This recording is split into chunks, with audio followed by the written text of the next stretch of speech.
I'll never forget the sound of laughing with my friends. I'll never forget the sound of my mother's voice right before I fell asleep. And I'll never forget the comforting sound of water trickling down a stream. Imagine my fear, pure fear, when at the age of 10, I was told I was going to lose my hearing. And over the next 5 years, it progressed until I was classified as profoundly deaf. But I believe that losing my hearing was one of the greatest gifts that I've ever received. You see, I get to experience the world in a unique way. And I believe that these unique experiences that people with disabilities have is what's going to help us make and design a better world for everyone, both for people with and without disabilities. Now, I used to be a disability rights lawyer, and I spent a lot of my time focused on enforcing the law, ensuring that accommodations were made.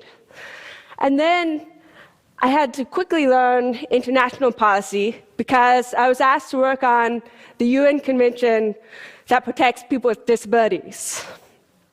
As the leader of the NGO there, I spent most of my energy trying to convince people about the capabilities of people with disabilities.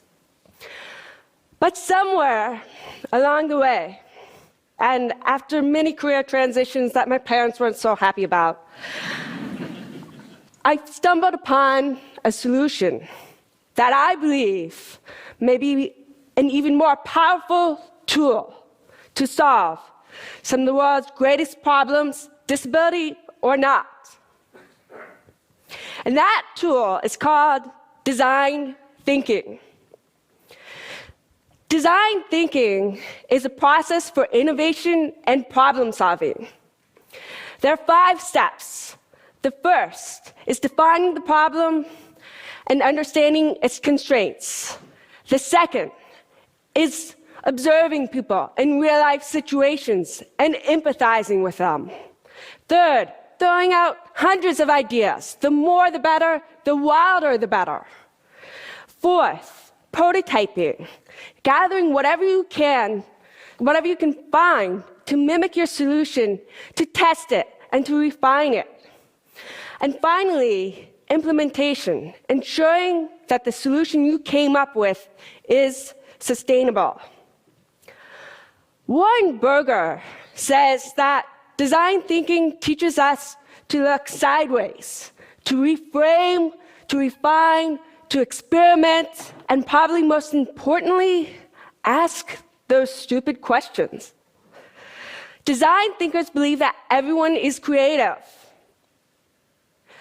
They believe in bringing people from multiple disciplines together because they want to share multiple perspectives and bring them together and ultimately merge them to form something new. Design thinking is such a successful and versatile tool that has been applied in almost every industry. I saw the potential that it had for the issues that I faced, so I decided to go back to school and get my master's in social design. This looks at how to use design to create positive change in the world. While I was there, I fell in love with woodworking. But what I quickly realized was that I was missing out on something.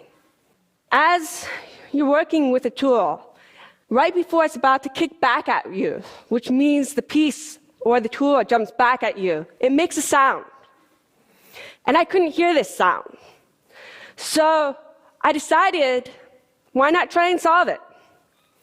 My solution was a pair of safety glasses that were engineered to visually alert the user to pitch changes in the tool before the human ear could pick it up. Why hadn't tool designers thought of this before? 2 reasons. 1, I was a beginner. I wasn't weighed down by expertise or conventional wisdom. The second is I was deaf. My unique experience of the world helped inform my solution.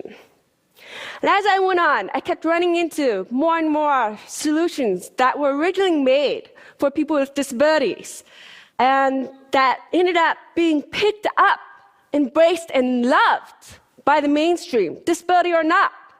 This is the OXO potato peeler. It was originally designed for people with arthritis, but it was so comfortable, everybody loved it. Text messaging, that was originally designed for people who are deaf. And as you know, everybody loves that too. I started thinking, what if we changed our mindset? What if we started designing for disability first, not the norm? As you've seen, when we design for disability first, we often stumble upon solutions that are not only inclusive, but also are often better than those when we design for the norm. And this excites me, because this means that the energy it takes to accommodate someone with a disability can be leveraged, molded, and played with as a force for creativity and innovation.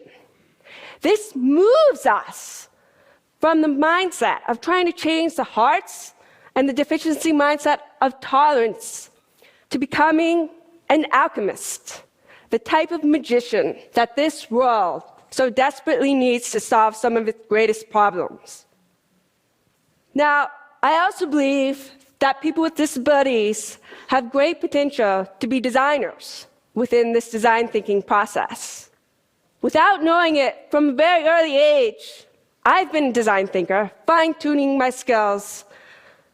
Design thinkers are, by nature, problem solvers. So imagine listening to a conversation and only understanding 50% of what is said. You can't ask them to repeat every single word. They would just get frustrated with you. So, without even realizing it, my solution was to take the muffled sound that I heard, that was the beat, and turn it into a rhythm, and place it with the lips that I read. Years later, someone commented that my writing had a rhythm to it. Well, this is because I experience conversations as rhythms. I also became really, really good at failing, quite literally. My first semester in Spanish, I got a D. But what I learned was that when I picked myself up and I changed a few things around, eventually I succeeded. Similarly, design thinking encourages people to fail, and fail often, because eventually you'll succeed. Very few great innovations in this world have come from someone succeeding on the first try. I also experienced this lesson in sports, and I'll never forget my coach saying to my mom that if she just didn't have her hearing loss, she would be on the national team.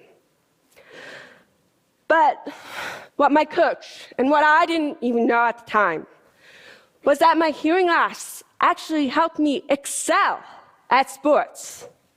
You see, when you lose your hearing, not only do you adapt your behavior, but you also adapt your physical senses. One example of this is that my visual attention span increased. Imagine a player, a soccer player, coming down the left flank. Imagine being a goalkeeper like I was, and the ball is coming down the left flank. A person with normal hearing would have a visual perspective of this. I had the benefit of a spectrum this wide, so I picked up the players over here that were moving about and coming down the field, and I picked them up quicker. so that if the ball was passed, I could reposition myself and be ready for that shot. So as you can see it, I've been a design thinker for nearly all my life. My observation skills have been honed so that I pick up on things that others would never pick up on. My constant need to adapt has made me a great ideator and problem solver. And I've often had to do this within limitations and constraints. This is something that designers also have to deal with frequently. Now, my work most recently took me to Haiti. Design thinkers often seek out extreme situations because that often informs some of their best designs. In Haiti, it was like a perfect storm. I lived and worked with 300 deaf individuals. They were relocated after the 2010 earthquake. But 5.5 years later, there still was no electricity. There still was no safe drinking water. There was still no job opportunities. There was still rampant crime, and it went unpunished. International aid organizations came one by one, but they came with predetermined solutions. They didn't come ready to observe and to adapt based on the community's needs. One organization gave them goats and chickens, but they didn't realize that there was so much hunger in that community that when the deaf went to sleep at night and they couldn't hear, people broke in to their yards and their homes, and they stole these chickens and these goats, and eventually they were all gone. Now, if that organization had taken the time to observe deaf people, to observe the community, they would have realized their problem, and perhaps they would have come up with a solution. Something like a solar light lighting up a secure pin to put them in at night to ensure their safety. You don't have to be a design thinker to insert the ideas that I've shared with you today. You are creative. You are a designer. Everyone is. Let people like me help you. Let people with disabilities help you look sideways, and in the process, solve some of the greatest problems. That's it. Thank you.